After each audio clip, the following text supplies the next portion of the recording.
Presidente, è una stagione che viene presentata col botto perché il Teatro Stabile del Veneto è tornato teatro nazionale. Sì, adesso dobbiamo ben capire, ma soprattutto dobbiamo far capire che cosa significa essere tornati teatro nazionale, perché certamente è giusto festeggiare, altrettanto doveroso è prendere in carico tutti i pesi che da questo derivano. Che stagione sarà?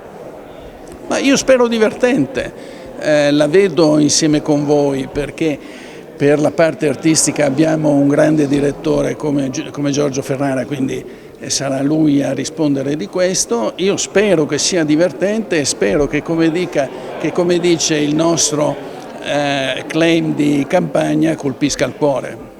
Lei è stato un po' laconico nella prima risposta, torniamo da Teatro Nazionale, bisogna assumere tutti i pesi che questo comporta. Che cosa significa? Può essere un po' più esplicito?